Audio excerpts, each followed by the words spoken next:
I'm gonna leave the door open just for today, just in case we have any transfers or students that don't know where the room is. So it's killing me to do so, but I guess it's a sacrifice I'm willing to take. Welcome back, you guys. So biomechanics, KNES 415 is kind of a continuation from 310. Biomechanics itself is it's a 4-year doctoral degree. You know, I have a PhD in biomechanics. I had classes that I don't know what the world they were talking about. And yet I'm supposed to find 3 months worth of material for an undergraduate class to be useful. So it's a burden for both of us because now I have to kind of decide what I think is important for you to have. And remember, when I say you, there's a vast variety of interest areas here. Some of you want to be coaches, some of you want to be OT, PT, PA, ATC, MD. It's just, there's a big variety, but we're all interested in people. We're all interested in human movement. So please note the things that I do teach you, I feel are useful for all applications. But again, to wind down an entire field in 3 months, okay? So the first part of class, just like in 310 last semester, we're gonna have 3 tests and an optional cumulative. How many of you guys like the optional part? Yeah. For those of you that don't know, this is how I do it now. If you have a C and you're happy with your C, go spend that finals time improving the other grades.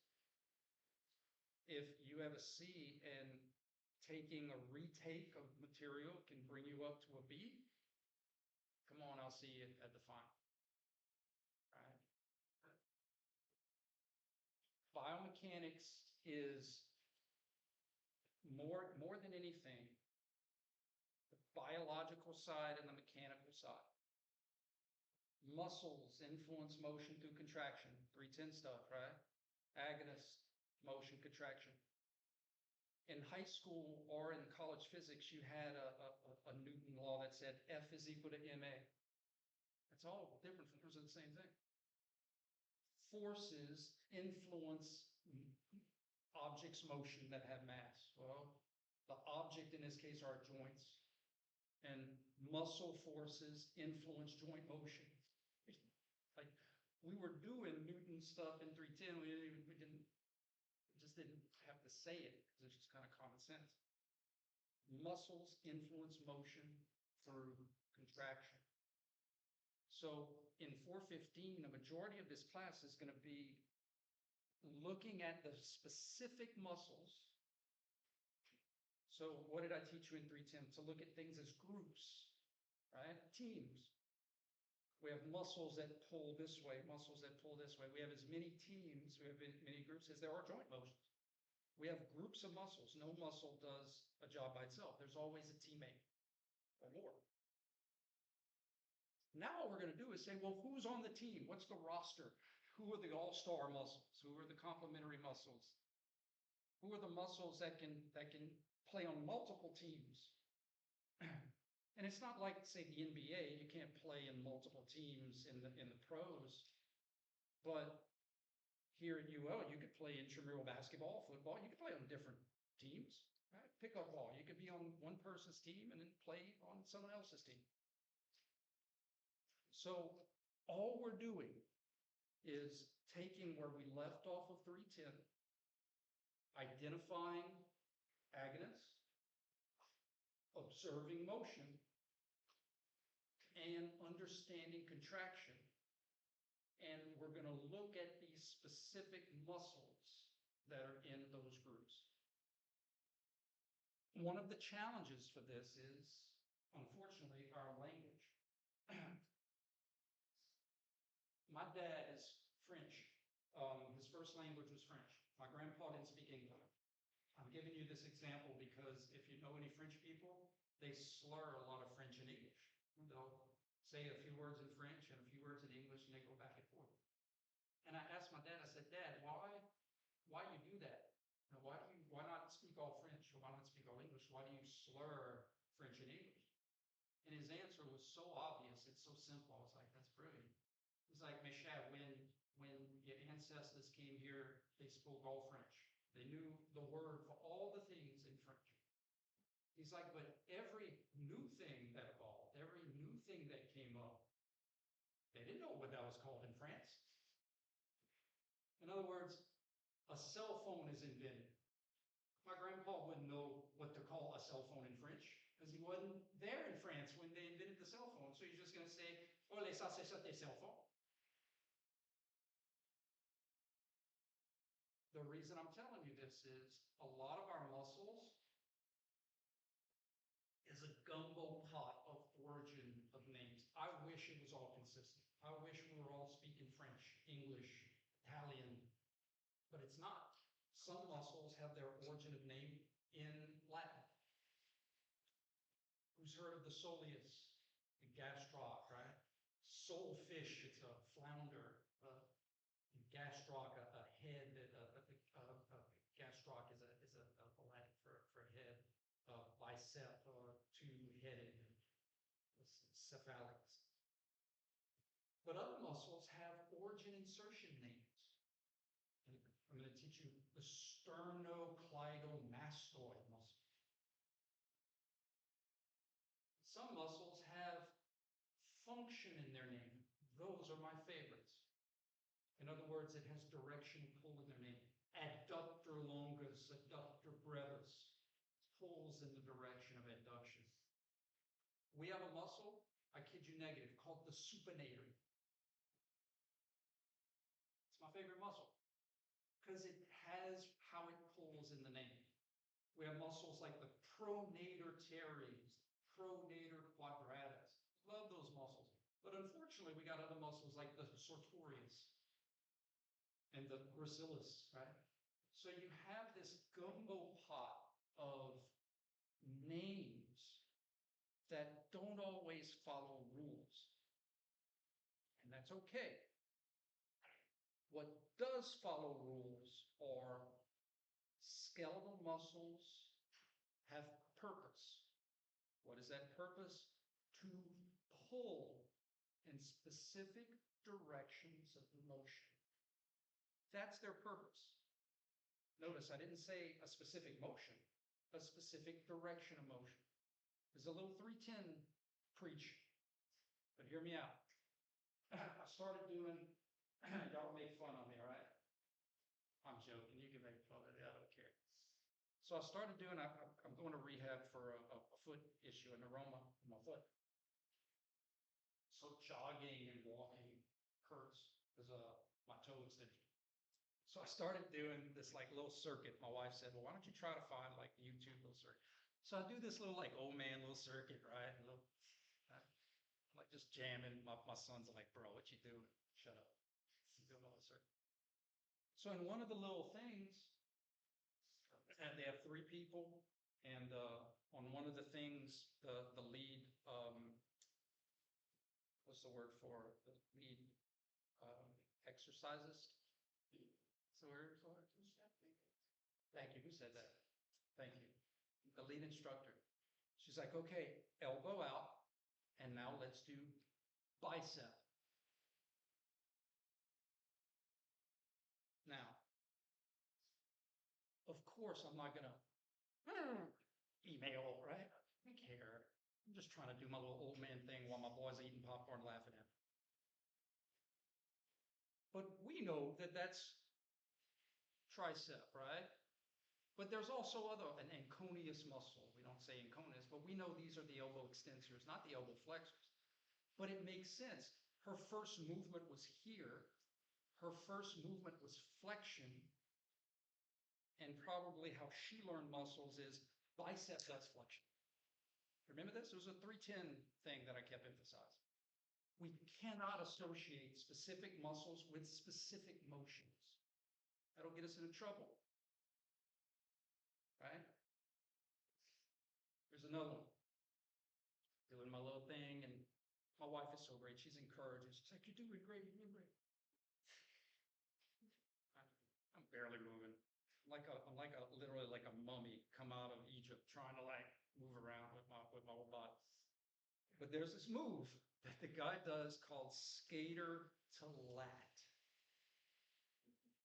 And it's where like you do this and then you do this.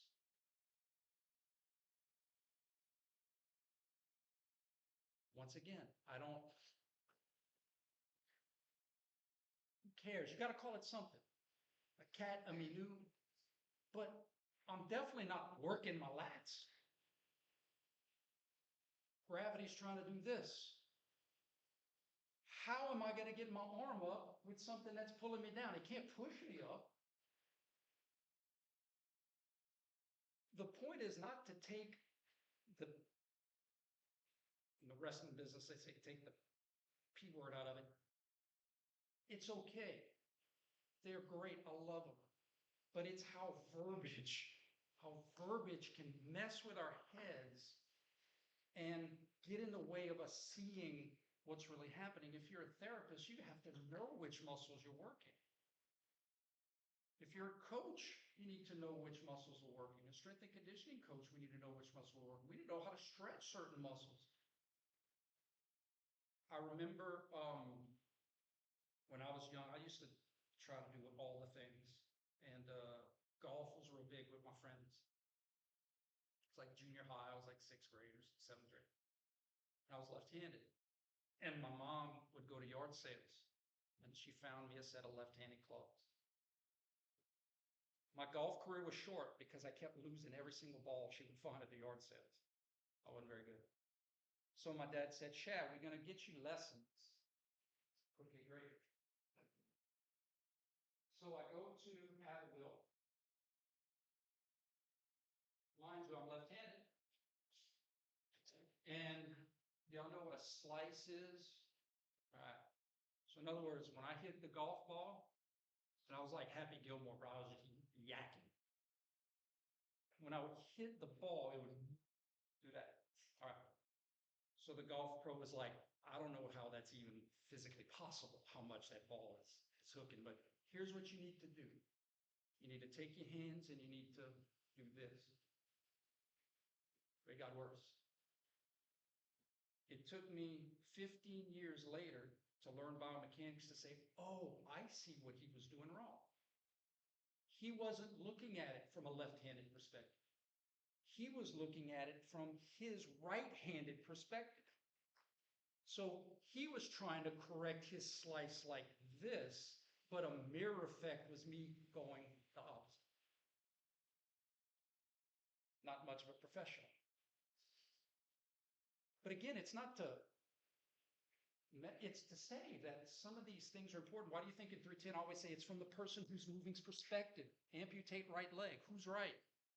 How about we just make it their right so that we don't make a mistake?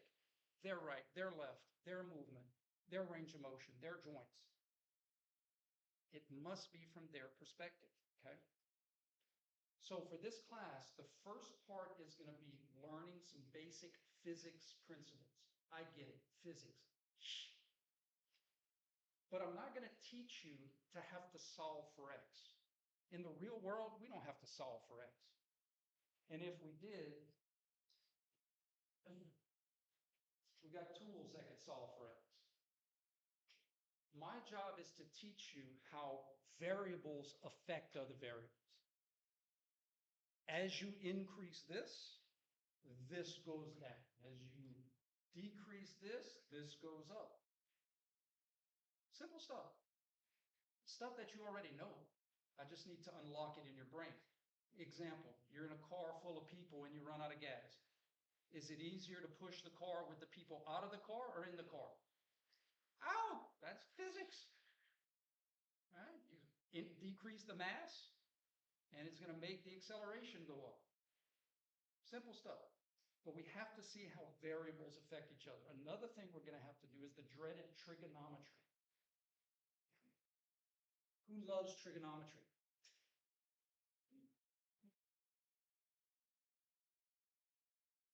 Awesome.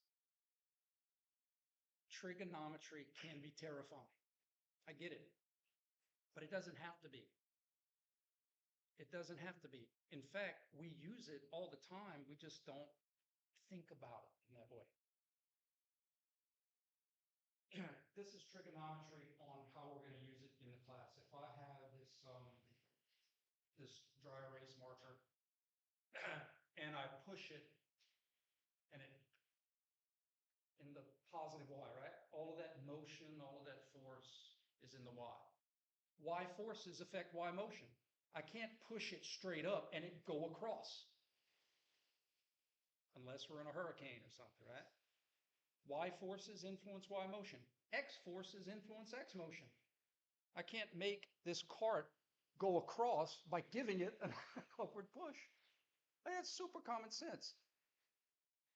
So if we see that the up and down is yellow and yellow forces influence yellow motion, and we see that the X is blue, X forces influence X motion, well, what happens when you mix yellow and blue? What you get?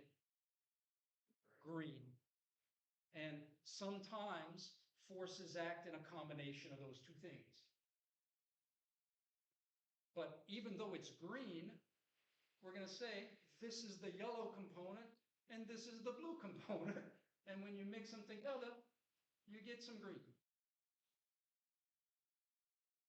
And that's important for muscles because muscles don't just pull in the yellow and muscles don't just pull in the green. A lot of muscles pull, in the blue, a lot of muscles pull in the green. A lot of muscles have angles. A lot of muscles have multiple components of their pull because it's more efficient.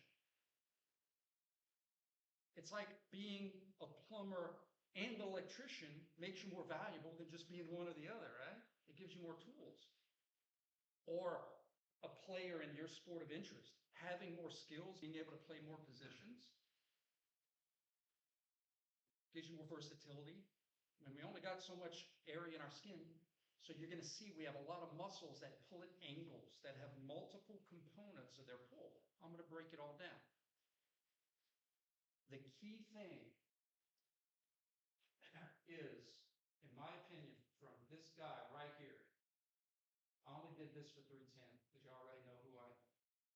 I hope so. This guy right here. Dr. Gerald George, who was my biomechanics professor when I was here. I sat right there in the corner. He died on Friday. Lost a legend. I was part of his tree. You are part of my tree. Certain things I say in here are from him. And one of the things he used to say, and I didn't necessarily get it when I was your age, but I get it now. Give unto Caesar what is Caesar's.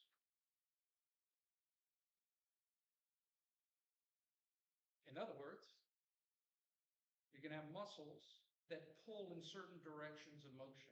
Why do you think we spend so much time in 310 talking about planes, right? If it's a sagittal motion, it has to be sagittal pull. Just like up motion, up forces. If it's a sagittal motion, it has to be sagittal pulls. If it's frontal motion, it's got to be frontal pulls. If it's transverse motion, it's got to be transverse pulls. Give unto Caesar what is Caesar's. I can't have sagittal motion because something was pulling me to the side. But what I can have is something pulling me forward and to my left, combination, work with something that's pulling me forward and to my right. They can cancel out. It's kind of cool. So we're going to get into the heart of those muscles. We're going to get into why certain muscles do what they do. But here's a big part of this. Somebody name me. I'm interact. Y'all had me before. Y'all know I like to interact. Someone just give me a very common skeletal muscle in our body. Bicep, great. Bicep. My dad knows the bicep. My mom knows the bicep. But if I ask my dad, what does the bicep do? Or if we ask Google, what does the bicep do? Think, or if we poll, right? We went and polled a bunch of fitness places. It could be any fitness place. Let's say it's a hypothetical, a big fitness place, I don't know, named Fred's. We go to this big fitness place called Fred's, and we poll a bunch of fitness people and we say, what does the bicep do? What do you think a majority of people would say? Elbow flexion, right? Probably so. And I'm not saying it can't, but not all the time. That was elbow flexion, and it didn't have anything to do with my bicep. Or about if I turned off all my muscles and just like gravity did it. That elbow flexion didn't happen because of the bicep. Or, this is my favorite, what if my bicep's working, but I don't have any motion at all? You're right. But just because I have bicep working doesn't mean I have to have flexion. That's the key, right? The context of contraction. So what does the bicep really do all the time when you're, yes, it's a puller. It pulls in the direction of flexion. Now you may say, dude, that's semantics. No, it's important. It always pulls that way. That's like someone saying, every time I play cards, I win. What? Wow. Every time I play soccer, I win. What? Every time you play soccer, you try to win, but you can win while trying to win. You can lose while trying to win. You can tie while trying to win. It pulls in the direction of flexion. Huge. So the bad verbiage of this muscle does this motion is not how physics works. Does that make sense? Thank you for that interaction. So what does a bicep do? It pulls in the direction of elbow flexion. Oh, on top of that, it pulls in the direction of supination. I'm going to teach you how that works. That's kind of cool. Check this out. Check this out. Check this out. Put your hand on the meaty part of your bicep. And if you don't have a meaty bicep, you could borrow mine. I'm joking. Put your hand on the meaty part of your bicep, flex your elbow. Now, what I want you to do is pronate and supinate, and you feel that muscle shorten and lengthening inside your hand. You feel that shortening and lengthening your bicep? It's because when you supinate, that muscle's doing this. Because it inserts on your radius. And when you wrap, that muscle lengthens, and when you supinate, it contracts. How many people talk about that? You're going to understand it. It's kind of cool. You know what else is kind of cool? The shoulder, the bicep crosses the shoulder. Crosses the shoulder, both heads. Short head on the coracoid process of the scapula. The long head goes into a bicipital groove and attaches on the supraglenoid fossa. So when you're doing this, using your bicep. So in other words, some of these muscles are even more special than what we even think they are. They have a lot more jobs than what we give them credit for. We've all heard bicep. Bicep is my high school coach used to say is like a show me muscle, right? Because the bicep lives on the superficial, lives on the top of the water. Underneath the bicep, deep to the bicep, is the real powerhouse of the elbow. It's called the brachialis. An absolute unit. A hoss. Doesn't give any of the credit. You know what piggybacking is? Like, hop on my back, I got you, man. So the bicep gets to do. The bicep gets to piggyback on top of the brachialis. I'm going to teach you about this. It's going to get a leverage. It's going to have a fully leverage. So it's on the top, everybody could see it, but underneath it is an absolute unit of a muscle. Yes, absolutely. Absolutely, good connection. And you're going to find there's a lot of similarities. There's upper extremity versions, lower extremity versions for different reasons. 100% correct. It's like the soleus letting the gastroc piggyback on top of it for a better angle of pull. Absolutely. Absolutely. But here's the point. One of the points. All we do is talk about bicep curls, bicep this, bicep that, bicep. And the brachialis is like, am I not here? Do I not help? This dude lives on my back, takes advantage of the pulley that I give him, and I get no love. And that's not the only ones. You have other muscles. So, bicep, give me another muscle. Levator scapula, great, levator scapula. I love that one. Levator scapula, an elevator of the scapula. It's an elevator, it's a retractor, and it's a downward rotator of the scapula. But it's not the only one. There's other muscles. Give me a lower extremity muscle. Anything. Biceps femoris. You have a two-headed muscle on the femur. You have a long head and a short head. Short head only crosses the knee posteriorly. Long head goes and crosses the hip posteriorly. Biceps femoris doesn't work by itself. It's part of the hamstring group at the knee. Semimembranosus, semitendinosus, biceps femoris. At the hip, you have the long head with the semimembranosus, tendinosus, and the gluteus maximus. The point is, they're part of a team.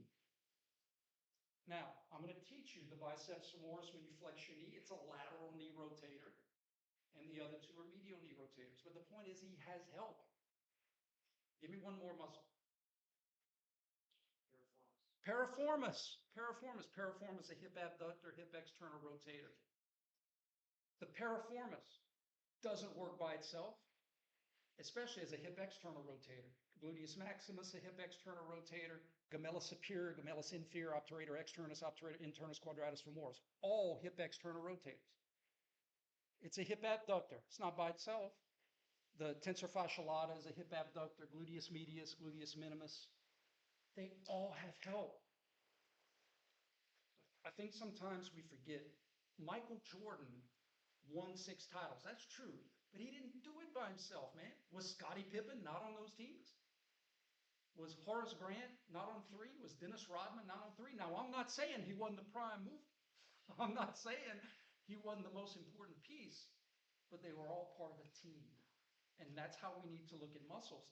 Because if all we do is say bicep, tricep, hams, glutes, quads, core, it's like the movie Coco. Anybody ever seen the movie Coco? You die 2 deaths. When you physically die and when no one else remembers your name.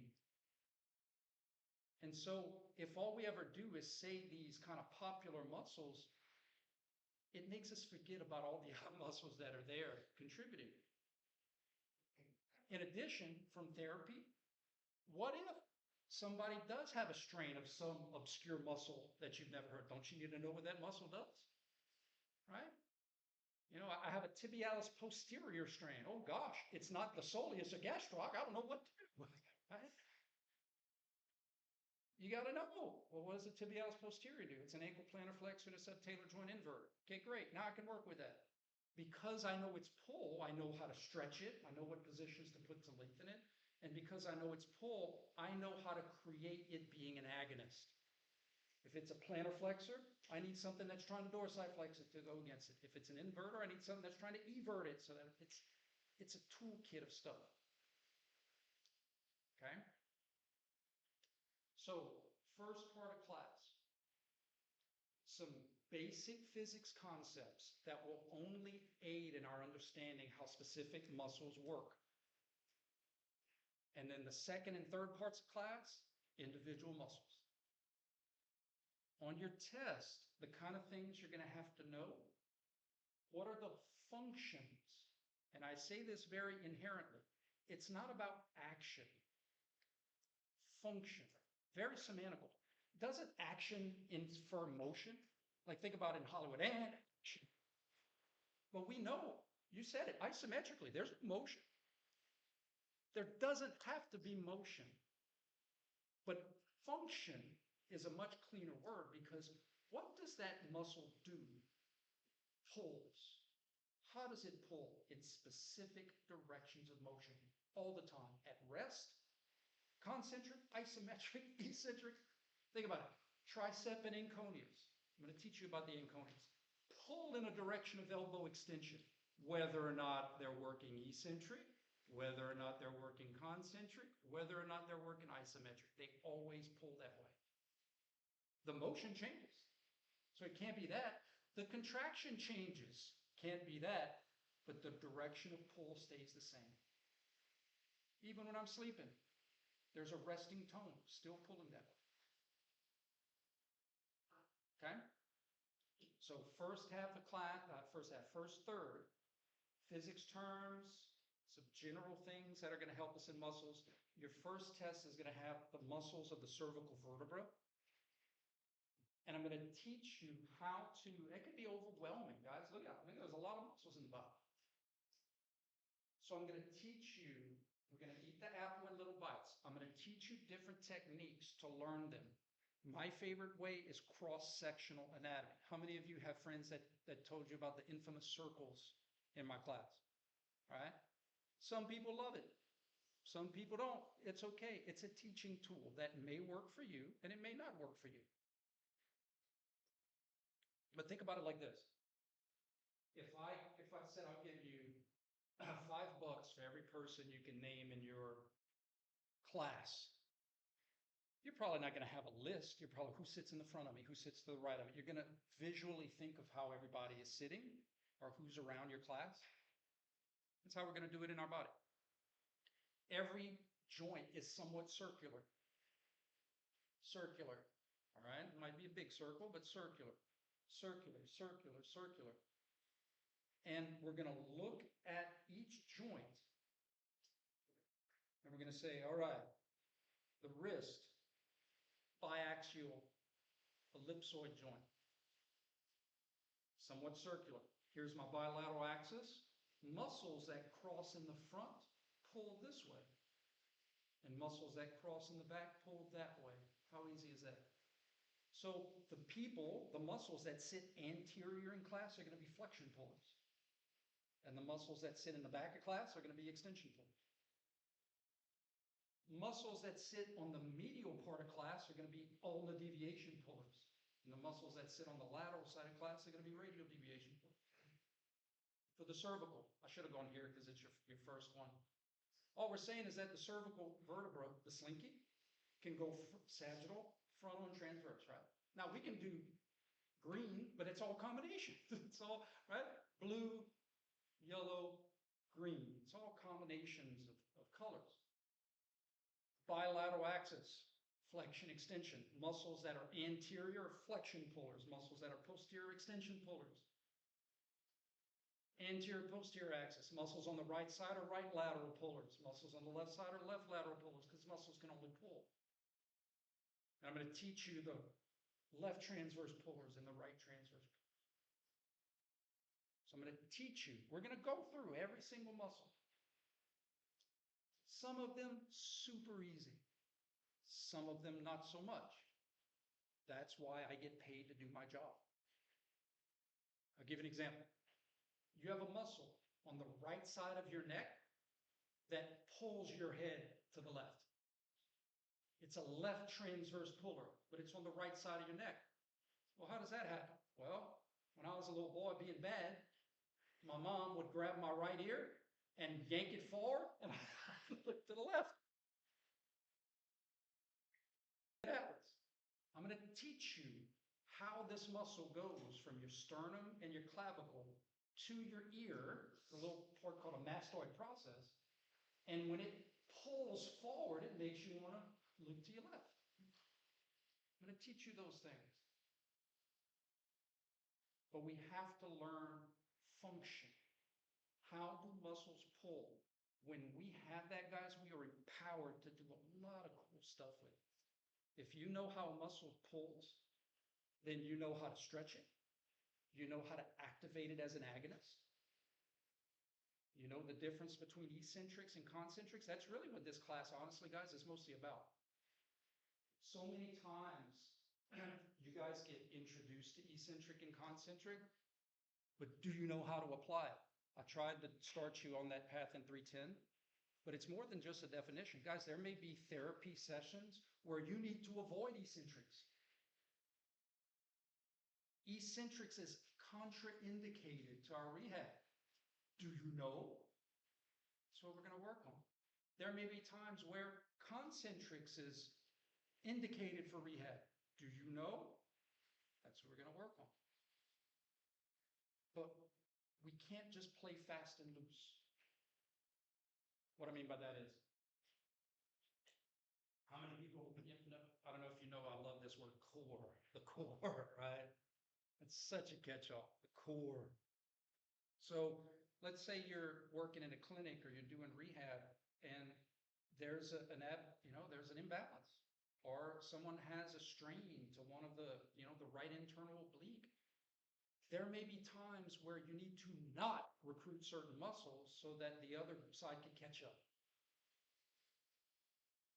If you don't know what's really happening and you offset everything because you're like, well, in other words, if you have the mindset of, well, I'm just going to do everything and something will work. Well, you're not correcting the imbalance if you work each side the same. That's like saying, I have two dumbbells, two 50-pound dumbbells, and I'm doing this exercise. But dang, this dumbbell's trying to do this, and this dumbbell's trying to do that. They cancel each other out. I need to let go of one so that I can now work. You see what I'm saying? So how do you know if I'm specifically targeting the rights, the lefts, the transverses? That's what this part. It's practical knowledge. It's useful knowledge. You're going to get your money's worth. You can actually be able to take some tools that you learn in here and go apply it and go learn from it.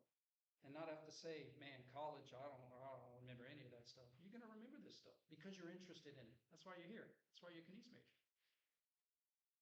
Okay? Last bits. These are my new office hours. I'm going to give you all the materials, guys. I'll give you everything you need. No spending $200 on a textbook in my class. I'd rather you use that money on what you really need. Caffeine.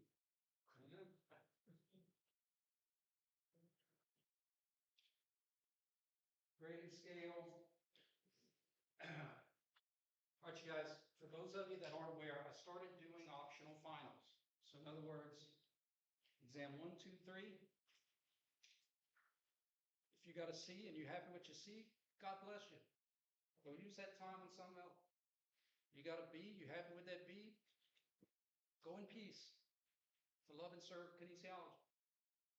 You have an A and you still want to take the final, bro, you are dedicated. The final is an option because it's not new material.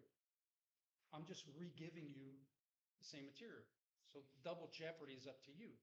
But if you're close and you want to take the final, and I have the distribution, if you take the first 3, they're 33%. If I take the optional final, well, now all 4 tests are 25%.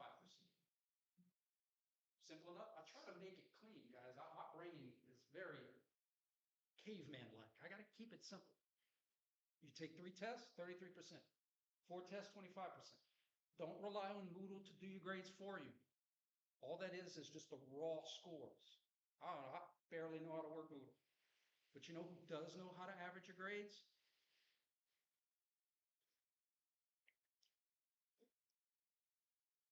Right?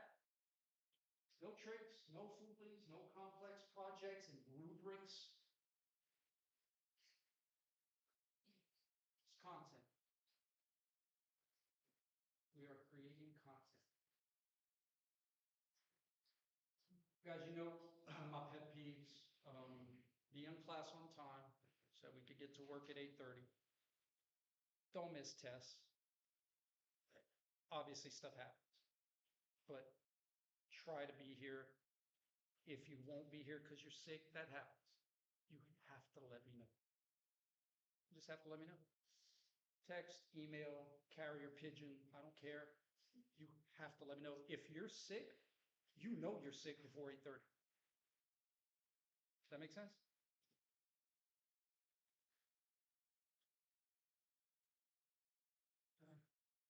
All that stuff. Set 2 alarms. Guys, I think I have the dates of the exams. Yeah, they're already laid out. Having a final on the last day of finals is not my fault. It's like when one of our cats is looking at the empty cat bowl and she's like, I'm like, you are heavy. It's not my fault. But then I give her food. She's sweet mama kitty. Any questions, clarifications? I am going to be at a conference. First time in dang near 10 years, I'm going to present at a conference. You know, it's tough work, but somebody's got to go to Las Vegas.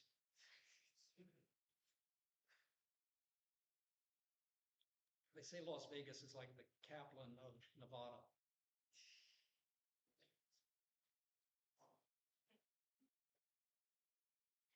Oh, gosh, cramp. I think that was God telling me to shut up. So why am I telling you this? There's obviously when I'm here. I'm going to be here face to face, but I'm going to post every video on my YouTube channel. So if you're sick, stay home if you're sick. If you have family, kids, I get it. So the hybridness of this class really is how you learn. I have some students who make A's that never come to class, but they learn that way. Me, I better come to class because that's not how I learn. I'm going to be chasing butterflies if I had to read, right? So it's custom to what you need. I do have all of my first unit lectures from last semester already up. In other words, game on. If you wanted to look ahead, read ahead. I have sorry guys, my voice, I'm out of the teaching game. I need to get my voice back. It's like a spring training or, fall camp, right? You got to get back into shape. Last semester in 310, do y'all remember Sarah, my assistant? She did her internship. She's graduated, but I do have another intern that's helping me with 310. Her name is Lindsay. I'll send you her contact. Lindsay has not taken biomechanics, but she sure knows a heck of a lot about 310. So what I mean by that is if you need extra practice, Lindsay was in our class, if you guys remember.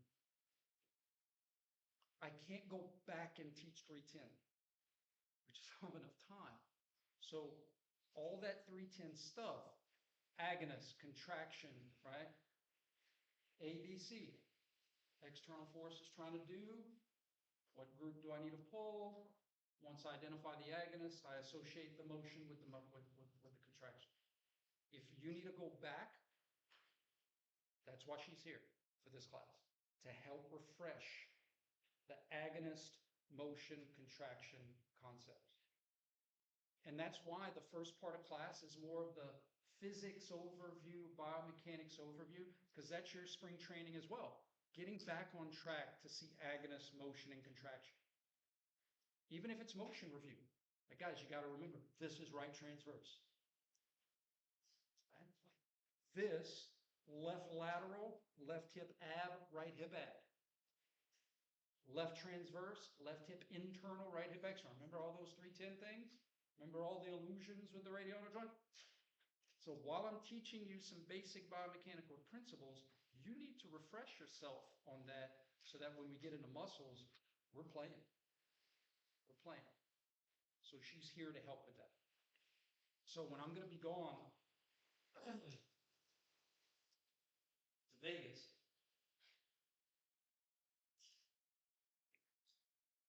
that would be a great time to fresh up on your anatomical movement. What I might do too is those lectures will be posted, but I would encourage for those of you to want to meet up during class time to practice motions and movements, all the 310 stuff. Okay. Is there anything that I forgot or missed, or any questions, clarifications? No, it's at the end of the month. I'm gonna email it to everybody. So we'll have class Friday, and then Monday's off for the holiday for Martin Luther King. And then we have class Wednesday, Friday, Monday, and then I'm gonna be off. You're welcome. All right, we're good? I'll send that email. Yes, ma'am.